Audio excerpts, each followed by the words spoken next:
Boy, do I love living in a bay. I hate pollution.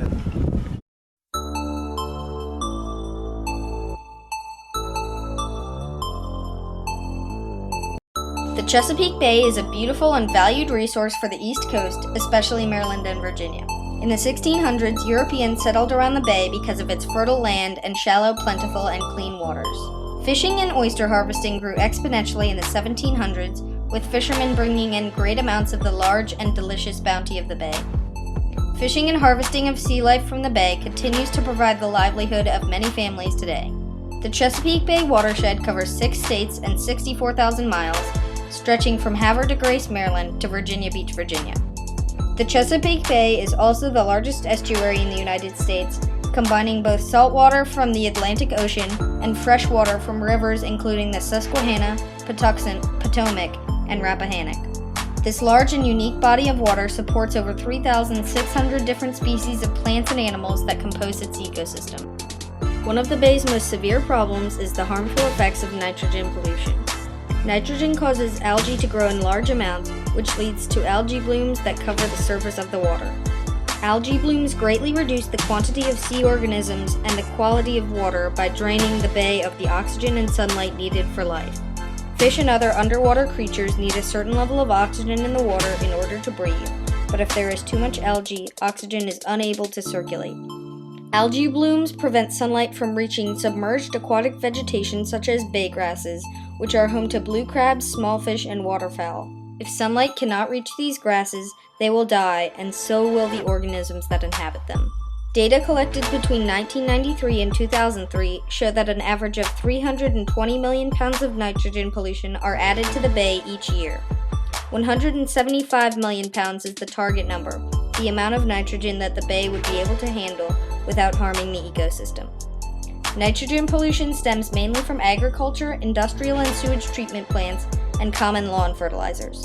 Agricultural runoff makes up 42% of nitrogen pollution in the bay, a staggering amount compared to the other low-priority components. Runoff is another significant problem in the Chesapeake, as it inevitably results in sediment pollution and chemical contamination. The reason for this new problem is a spike in developments near the bay, destroying natural buffers and wetlands that previously filtered pollutants and leftover runoff. An overabundance of sediment can also pose a problem for those who go out into the bay in boats, as large amounts of rock, dirt, and other deposit builds up near ports and docks, making travel difficult. After all that sediment buildup tapers off, it settles on the floor of the bay, burying bottom dwellers and killing underwater populations. Most importantly, herbicides, insecticides, and pesticides that leak into the Chesapeake are extremely harmful to fish and their mating processes. In May of 2009, the EPA announced their strategy for protecting and restoring the Chesapeake Bay watershed, which was initiated by an executive order by President Barack Obama. This program declared the bay a national treasure and has 4 main goals: to restore clean water, to recover habitat, to sustain fish and wildlife, and to conserve land and increase public access. Maryland Governor Morton has also been active in bay preservation, starting many policy initiatives to improve the bay, including his Chesapeake Bay Restoration Plan, which is a program initiated to outline a clear plan and timeline of solutions to help clean up the bay and its watershed. O'Malley has also recently launched baystat.org, a website that targets and tracks Maryland's efforts to restore the health of the bay.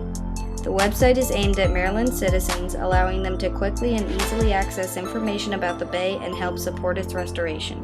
The push for environmental awareness for the Chesapeake Bay was strengthened when Virginian Governor Bob McDonnell announced that the state would issue $116 million in bonds to fund wastewater treatment and sewer projects. Recently, the National Parks Conservation Association has helped lead the new Choose Clean Water Coalition, promoting protection and restoration of water quality at several national parks.